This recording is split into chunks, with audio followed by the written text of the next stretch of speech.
As has become routine, young professional Alex spends her free time aimlessly scrolling through the dating app Friction. After an intimate evening with a match, she returns home to find a note from her friend and roommate Kara, asking to be woken up once Alex is back. Due to their strained relationship, she ignores the request and instead heads to her room for a light therapy session before resuming her swiping. The following evening, while working her night shift, Alex receives a text from her former lover, asking when they could meet again. After thinking about her response, she ultimately decides to delete his message and move on. Eventually, she matches with someone new, and as soon as her shift ends, they meet at her favorite bar before heading to a hotel for intimacy. As usual, she ends her night by unwinding in front of her light therapy lamp. Later at the office, Mark interrupts Alex to explain some recent changes to their workflow. Although she is irritated at having to redo her work, she lets him teach her. When her phone buzzes with a new match, he teases her, aware of what she's been up to. For the next several nights, Alex cycles through fleeting encounters from the app, none of which leave a lasting impression. One night, she comes home to find Kara arguing with her mother on the phone. Wanting to avoid any drama, Alex quietly heads to her room instead of consoling her friend. During lunch, Alex receives another text from her former lover, persistently asking for a reply. But, as before, she ignores him and returns to swiping. Eventually, Alex is drawn to one particular profile, that of a barista named Kyle. Soon after they match, they meet at her preferred bar. When she vents about her monotonous life, Kyle suggests starting fresh in a new city. Apologizing for being a downer, she lightens the mood by asking about the cat in his photos, only to learn it's not his. Back at Alex's place, they forgo immediate intimacy, choosing instead to cuddle and talk about their careers. When Kyle wants to share his favorite song, he realizes his earbuds are missing and borrows hers. Afterward, they bond over music and classic TV shows, taking turns sketching each other, building a quiet connection before finally making love. Before they part ways, Kyle admits he likes Alex, prompting her to give him a kiss to show she feels the same. Unlike her previous matches, there's just something about him that feels different. As the man leaves, she can't help but steal one last glance at him. At the office, Mark grumbles about the management's decision to increase their workload. Alex, on the other hand, is in an unusually good mood, offering him a pep talk and encouraging him to keep pushing through. Later, she sends a text to Kyle asking for a second date. Returning home from work at 2 a.m., Alex is surprised to find Kara still awake. It turns out her ex-fiancé Paul is there too. When the ex-lovers start arguing, Alex slips away to her room for another light therapy session. At work, Alex struggles to focus, anxiously waiting for Kyle's reply. Mistaking her quietness for irritation, Mark asks if he's done something wrong. When she clarifies it's not about him, he hints at the idea of them dating. In response, she gently shuts it down, firmly stating she doesn't date coworkers. Later, Alex heads to Kyle's workplace, hoping to see him. Unfortunately, he's not there, and the barista she speaks with is a new employee unfamiliar with him or his schedule. In the end, Alex decides to leave a note for Kyle and text photos of their sketches, hoping to remind him of their connection and get a reply. The next day, with the barista still not responding, Alex resumes swiping and matches with someone else, but the date falls flat. To make matters worse, Alex later spots Kyle at the same bar with another woman. Devastated, she excuses herself from her companion and discreetly follows them outside. Her heart sinks as she watches them enter a residence together. That night, Alex struggles to sleep, bothered by the apparent rejection. Hoping to clear the air, she returns to the coffee shop to talk to Kyle, or at least confirm if he got her note. To her shock, his coworker hands her a card from Kyle's funeral. Confused, Alex asks if it's a joke, but the barista confirms it's real, explaining that Kyle passed away near the shop some time ago. Alex then visits the spot mentioned by the coworker and, to her surprise, finds a pair of damaged earbuds, as if from an accident. Determined to uncover more, she heads to the house where Kyle and his latest date went. She immediately spots the woman and approaches her, introducing herself as his friend. Alex explains she's been trying to reach him for days and mentions seeing him enter the woman's home that night. When she asks if they met through friction, the woman grows visibly uneasy at the intrusive question. Sensing her discomfort, Alex decides not to press further and leaves. Weeks later, while getting ready to sleep, Alex revisits Kyle's profile and becomes lost in the thought of his touch. Pulling herself back to reality, she creates a new dating profile and swipes right. As soon as she finds him, strangely, they match again, leading to another date at the same bar where they first met. Kyle arrives alive and well, wearing the exact same outfit as before. However, he claims not to remember Alex, leaving her baffled.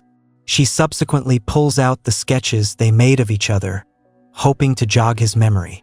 This only causes him to tease her, accusing her of stalking and copying the sketches from his profile pictures. Disturbed by the odd situation, Alex heads to the bathroom to gather her thoughts. When she comes back out, she sees Kyle waiting for her. Although they kiss, she pulls back and leaves when he continues to deny knowing her. Alex then heads to work for another shift, where Mark greets her as soon as she arrives. He comments on how great she looks, joking that she must have dressed up for a special occasion. Distracted, she barely acknowledges him, prompting him to reveal that it's his birthday. Still preoccupied, Alex offers a half-hearted greeting before her attention shifts to the door behind her, which mysteriously opens on its own. Mark then pushes for a date despite Alex's earlier rejection. When he invades her personal space, she pushes him away and walks off, disturbed by his behavior. Outside, Alex is startled to find Kyle waiting for her, apologizing for following her. He then asks about the sketches. Still confused, Alex hands him his damaged earbuds, realizing they were missing during their first date, as he had already been in an accident by then. When he asks if something happened to him, she nods, confirming it. His reflection in the mirror shows the extent of his injuries. Upon realizing he's already dead and essentially a ghost, Kyle screams in terror and rushes to the office, where he attacks Mark. Alarmed by her co-worker's screams, Alex rushes back inside. She finds Mark on the ground with a bloodied nose, and he runs away in fear, believing she had something to do with his mysterious attack. Alex then heads home, trying to make sense of the situation. However, trouble seems to follow her as she finds Kara lying drunk on the floor in her wedding dress. Kara explains that the bridal shop kept calling her, even though her wedding had been canceled, so she took the dress just to see how it would look on her. Alex helps Kara up and briefly consoles her, then tries to forcibly remove the dress while urging her friend to move on. This only angers Kara, who insists on keeping it on. Later, Alex slips into another light therapy session, using Kyle's earbuds as she fights back tears, overwhelmed by the bizarre turn of events.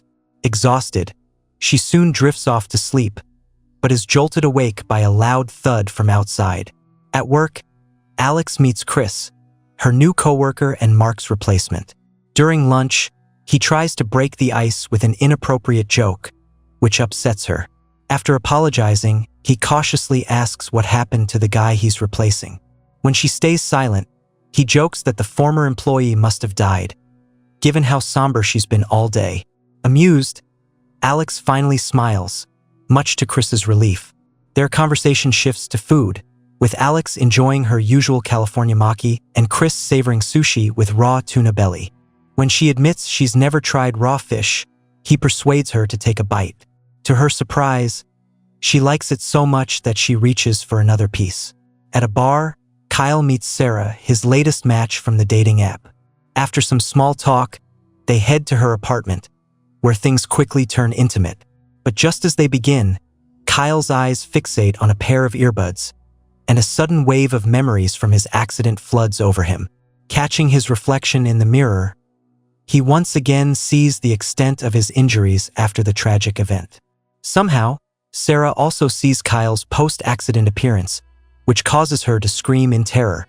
Kyle then attacks her before vanishing into thin air. During their break, Chris comments on how dull the room looks and suggests they move to a more inviting space. As usual, he dominates the conversation, making Alex laugh with a story about why he buys the ugliest shoes. However, their conversation is cut short when his girlfriend calls. When Alex returns home, she finds Kyle in her bed. He reveals that he now remembers the day he died and proceeds to recount it. While walking near his workplace, he put on his earbuds and heard a friction match notification. Excited, he went to check, but as he stepped off the curb, he was hit by an oncoming vehicle, dying instantly. Kyle then confesses that he's continued dating since then, unaware of his true state until she informed him. Fearing he might disappear completely, he asks her for reassurance. She reassures him and they end up making love. The next day, Alex finds Kyle gone from her bed, leaving her to wonder if she was only imagining what happened the previous night. As she heads out, her roommate greets her, and they exchange apologies for their recent argument. Acknowledging their strained bond, Kara suggests they hang out like old times, and Alex reluctantly agrees. As Kara puts away her wedding dress, the ghost watches her silently, careful to stay hidden when she glances around. Later, while Alex sleeps, Kyle playfully places a feather in her mouth as a joke. But when he catches his reflection in the mirror, his darker side resurfaces. He soon covers her mouth and stifles her breath before snapping back to reality and pulling away. The next day, when she returns from work, she and her lover proceed to be intimate again. As they do so, he whispers chillingly that they could be together forever. Suddenly, she feels as if she's being suffocated, gasping for relief until she manages to roll away from the bed.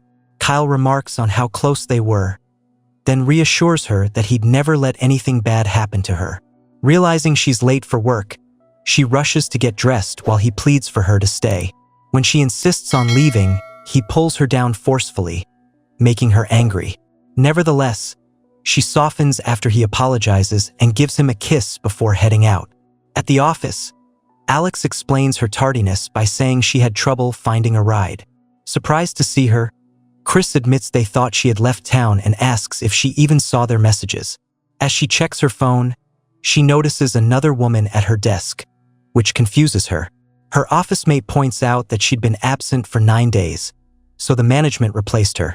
Struggling to process what Kyle did to her, Chris offers to talk about her situation, though his concern only agitates her further.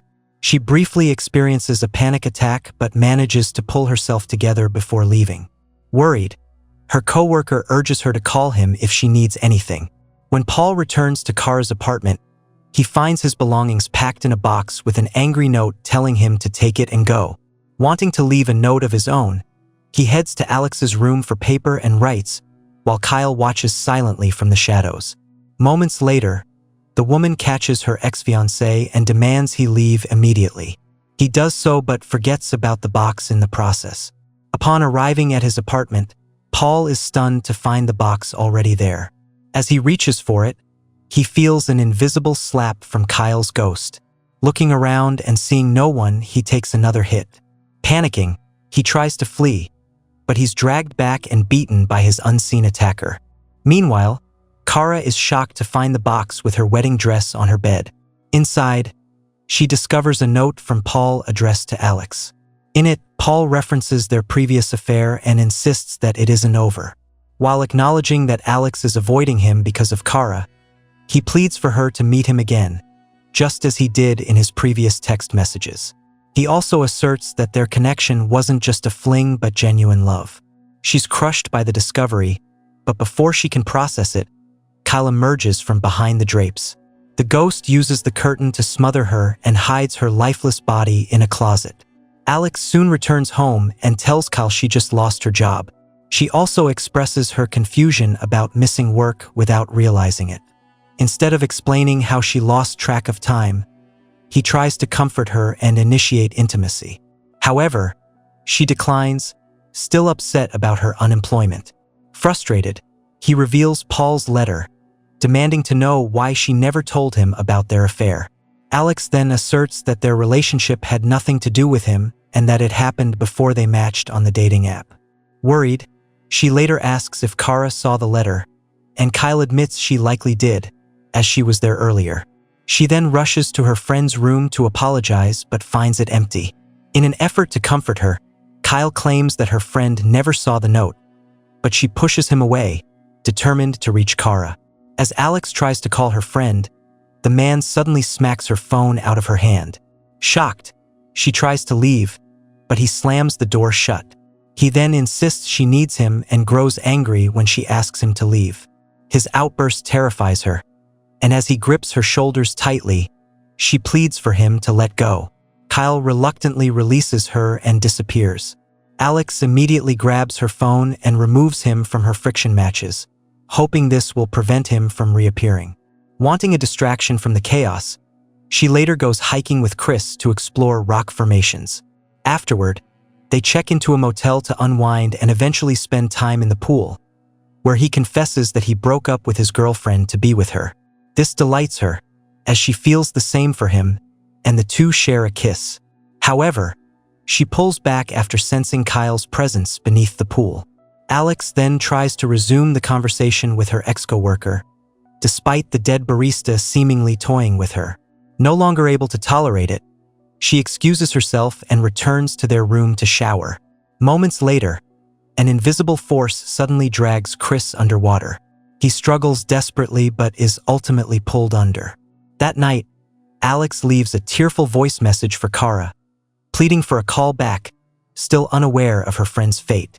Meanwhile, her date enters their room unusually silent and sits on the bed. Immediately, she senses something is off and asks if he's okay.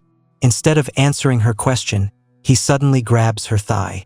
When she resists, he turns to her, his face eerily blank, and his right eye disturbingly different. After coughing up water, he forces himself on the woman, so she desperately tries to get him off. She's horrified to see Kyle right behind him. Though she manages to push her attacker off, shaken by his reemergence, Alex bolts to the bathroom, grabbing the toilet tank cover in fear. When the door opens, she instinctively swings and hits Chris, knocking him down.